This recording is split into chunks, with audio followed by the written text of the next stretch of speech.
We are at the moment in the middle of the Cretan summer, so it's very hot outside, so we're sitting here now in the evenings. Anyway, I want to ask you actually, when did you start drawing, painting, whatever? Well, actually, I started really very young in elementary school to dry a lot. So it was elementary school, 8, 9 years old? Yeah, something like that. And then my first canvas painting, I was 15. Canvas painting that says using oils? Yeah, using oils. So you went out on your own, bought some canvas, bought some oils? Well, or somebody gave them to you? No, I started working on Saturdays and after school on Thursday evenings, so I could afford the canvas and the colors. But you went into an art shop on your own? Yes, an art shop. You didn't go with your mum and dad or somebody? No, nothing like that. Nothing like that. So where did you get the idea that you could go into a shop and buy some stuff for art? Because also before I was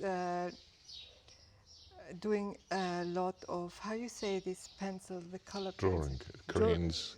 Yeah, with colors, even with, I don't know how you'd call it. Come si dice? Well, there are crayons, there are pencils, there are, I don't know what else, watercolors, acrylics. At school, especially at school, yes. Did anybody notice what you were doing? A teacher, he noticed. And we had to change place, so I had to change also school. So he asked me if he can keep he asked me if he can keep all my drawings. Yeah. So actually you still have contact with him? Do you know him? Yes, I still have contact, not much, but on Facebook. On Facebook, you still have a contact with the teacher, elementary school teacher who was... It was not elementary, it was middle school, yes, middle school. It was the first year of middle school. Middle school, that's where you means you're about 11, 12 years old. Yes. And he decided to keep them. That's when you moved, but he said, can I keep all your drawings? Yeah, it was one very special that I copied Picasso, the violin. You copied must have been a cubist thing. Yeah, cubist, and he put it out on the door, and after 1 week somebody stole it. And somebody stole it. Yeah. And then, okay, so you're talking about these first oil paintings. Were they still like in this Picasso cubist style, your first paintings? The first, yes, because I tried to do even a piano and a saxophone. So I did different, I experimenting with cubist, but more colorful, you know? Mm-hmm. Not the gray, brown that Picasso did. I love the colors, so I want to put some more colors. So you made it more colorful. Yeah. So what happened? So where did you paint these things? In my bedroom. In your bedroom. So what does that mean? Why did you paint them in your bedroom? Well, first of all, I found out that art can calm me down and that I can be in another world. So why did you need calming down? Yeah, because we are 4 children, and my mom, she was working, my father too, but more my mom. She was really working a lot. Yeah, if I understood right, she had 2 jobs, in fact. No, more than 2. She had more than 2 jobs, okay. Sorry, in the morning, very early with my dad, they went for newspaper. Okay. Come si dice? Yeah, distributing newspapers, yeah, yes. Delivery. Yes, and then after that they had the post office, cleaning the post office with my dad. In Zurich. In Zurich. And then after that, my mom had to clean a house. There she was most of it also alone because she has to iron also. And then in the afternoon or late evening, they went working in the airport, duty free, in Zurich. And yes, they were working really a lot. So you're trying to say she was working a lot, very tired, and when she came home, there was trouble? Yeah, well, you know, having 4 children, and we are very young, so there was always something, especially also... So you closed yourself in the bedroom, what you're trying to say? Yeah, I didn't want to hear the screaming and shouting. There was screaming and shouting, okay, so screaming and shouting, arguing, very tired, stress, and not to hear all this, you would close yourself in your bedroom and start painting? Yes. And? What was it like for you? Because I think a lot of people can relate to this. I think a lot of people went in their bedrooms to play their musical. I used to play the drums as at that age, about 15, 16, and that was it for me. I'd come home upset, and not because my parents were shouting, but I was upset and played the drums. And playing musical instruments, but even in sports, people tend to go into another space called the zone, actually, where, so as an artist, that's what you were for you, and that's what your first paintings were. Yes, but also, you know, the thing is also with my sisters and brothers, my mom believed mostly them, not me, because I couldn't even talk very properly, like now you correcting me, but Well, you now know, talking in English is not your language, is it? But no, still. but Greek, Italian. My dad is from Sicily, so we talked with him Italian, then Greek with mom, and then with my sister and my twin brother, we spoke more Swiss German. But I made so And many at school was in mistakes. German, though.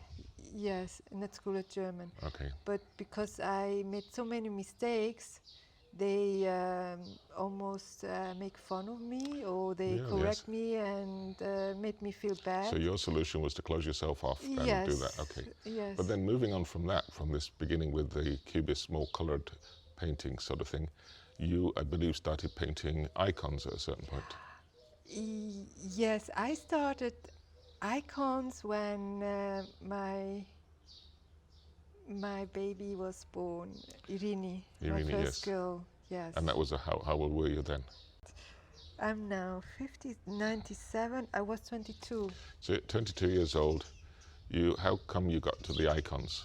Yes, I was painting icons, and my mom here in this house, I had some icons also flower paintings and this kubismus, this kind of painting, the old paintings, and she had many friends from the convent or monastery, how Because you up call on it. top of all this work, she was actually quite religious too, right? Oh, she's a fanatic. And we're talking about, because you, in theory, are a Greek Orthodox. Yes. And your mother was a bit fanatic Greek Orthodox.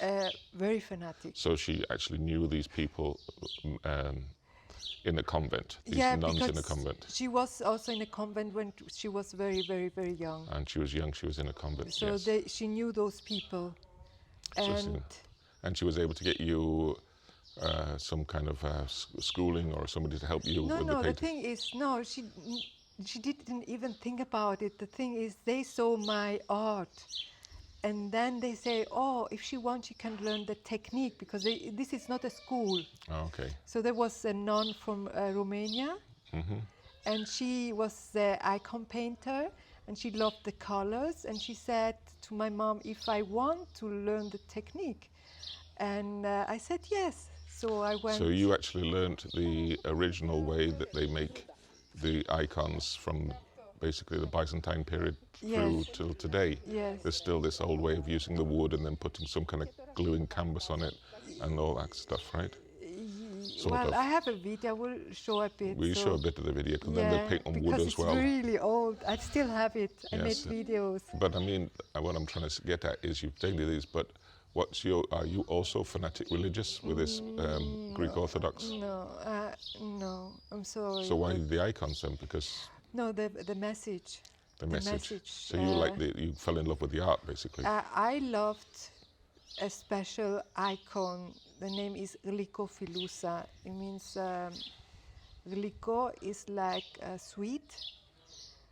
Filousa is kiss. The mother and Jesus is like mother love. For me, it's mother love. Okay. This I loved so much because also. In fact, that's a theme in some of your art. You painted that one. I have many of them. Yes. You've done your own version of it. Yes. I have my own version. But yes. then I also see that in very close to where your mother comes from, in one of these villages, there was a small chapel there. Yes. And you actually decorated it all with icons. You painted a lot of icons for it. Yes, but I don't have pictures and videos, and I don't know where it is anymore. It's a long time ago. Oh, well, we have to go on the discovery of that place. I think that's important. One day we will, yes. But it's true, when you did all that, right? Yes. I remember seeing photographs of you. I've seen it. No, it's not that one. This was a commission. Ah, okay. It's not the same, no. It's another one. It's another one. And that one is somewhere here. I don't know where. I don't remember. It's a long time ago. I mean, well, we'll have a little. It's now what? 27 years ago. Okay, but it's still somewhere, isn't it? Yes, but it was a private, and he was a priest, and the son is not really religion either. So I don't know if they sell that, because I don't think he's still alive. Oh, all right. So this is really long time ago. It might have got lost. All right, fair enough. Yes. So then moving on, you've got this Byzantine art, which you must have seen already as a young girl going to the Greek Orthodox Church in Zurich. I love the art. I love because when you look these images, not all of them, but some of them, it's like you read something positive, a message. And that's what I wanted to do in that time, to paint this icon for give a message. Giving a message, because yes. Even the religion people, they say they're religion, but actually they are thinking only about themselves. They go to the church dressed fancy and show them. I'm not sure if it's that. It seems to me sometimes, living in Greece now, that it's more of a superstition thing, that something bad doesn't happen to them. Icon was in the house, so that it was to protect the house. The spirit of the saint or the martyr or whoever it's supposed to represent was actually physically in the house. In fact, the Byzantines, and even the latest ones, the Russians, when Napoleon invaded, they even went to battle with the icons, believing they had some kind of power. Yes. Because once upon a time, art had some kind of power Well, to it. I know the art has a power. Okay. I know that. Yes, I think so too. I'm not going to deny that one. However, moving on from because if you go to study the history of art anywhere, go to Cambridge or the art university, wherever, they all start with Renaissance, as if there was no art before Renaissance. They don't talk about Byzantine, yeah. They don't talk about Byzantine art because it starts with the Giotto and the idea that Giotto introduced the perspective and movement. But there's a big discussion. We have a book by an Austrian art expert. Why didn't the Byzantines paint perspective or movement? Because they couldn't. And the thought is that yes, they could, surely they could, but they thought it would take away from the message. The message was what was important, not the painter's ability or even who actually painted it. Sometimes it's difficult to look at just the mosaics within the St. Marco in Venice. Yes. They were artists from Constantinople, not Italians. Yes, but Constantinople, they were Romans. They were Romans, yeah. Byzantine were Romans, Eastern Romans, yes. They spoke Roman. Greek, or some form of Greek. Yes. So it was in those chapels, particularly in St. Marco in Venice, St. Mark's, that some Italians learnt to paint, and one of those was the teacher of Giotto. Giotto at the beginning was painting Byzantine art, and then he got this commission because of San Francisco's died, and the Catholic Church decided to build a church for him. And they commissioned Giotto to paint it, and that was when the beginning starts. So what's your relationship to Renaissance art? I was not even thinking about that, You remember when the art critic came? He didn't understand the icons. And then I told him I'm half Greek, half Italian. And then he said, but this You mean the art critic? You're talking about the exhibition you did in Cremona in Italy? Yeah, the exhibition that I did in Cremona. And that professor guy, 2000 I don't even know, 2000 whatever. And I when you were being interviewed as well for the television. Yes. Yes. So they didn't understand the style. No, who are you influenced by? But I was not influenced by no one. I do it my way, like always. I try to do it my way. I'm experimenting all the time in painting, in everything. Well, what's strange is, that, having said that, this Italian father, Greek mother, here in Crete, at a certain point, when Constantinople was invaded by the Turks, lots of them Byzantines came here to Crete. Yes. At that point, Crete was occupied by the Venetians, so there were who were into Renaissance already at that time, 1500 something. And they met not very far from here in a place called Retinon, between the Iraq and in fact the most famous one is El Greco. He was here, and there is this mixture of the two, which they call Italo-Cretan art. Because sometimes I've seen you describe yourself as an Italo-Cretan artist. Yes, I describe myself Italo-Cretan artist, yes. Because of the mixture of the two. Because of my dad or my mom, it's a mix. Because even of the art critic in Cremona, he said that too. It is like a mix, a pre-Giotto. Yes, pre-Giotto. Pre-Giotto. In fact, what the discussion was almost, because the Italians, for them, Giotto is like some Yeah. kind of semi-god. And the point was, okay, but Giotto has taken Byzantine art and he's gone in that direction, which is the beginning of Western art. But it could have gone in another direction. And what they thought was, you've taken it into another direction, another place. Yeah. This is another thing art could have been. Yeah. I'm sorry for the noise. Sorry. We're in the garden, we have next door neighbours. What are you going to do? At least we got microphones on. Yes, and I hope you can hear us. Whatever, doesn't matter. It doesn't matter, no. No. So where we were at the mixture of the two forms of art and the things, okay, that's all very well. So who told you you could be an artist? You. Well, me, I did say Well, you I could do was it. not even thinking to be, it came just spontaneous. I couldn't stop painting that time. Also because I was sad, so this gave me happiness, because my past. I remember you saying that you said you couldn't not paint. Yes, for me it is a therapy. It gives me so much. So you started off as a young girl, teenager, closing yourself in the room, finding this space to cut Yes. off the thing. And I think that theme seems to remain in your art, Yes, whatever I do, yes. because I don't see any signs of violence or aggression or anger. No, because I don't like to be angry. I like to be happy. No, the strangest thing is you And say, I like to give love to my child. I had a child also. yes, So for me it was more important my child. yes. And So and how she can be happy if her mom is not happy?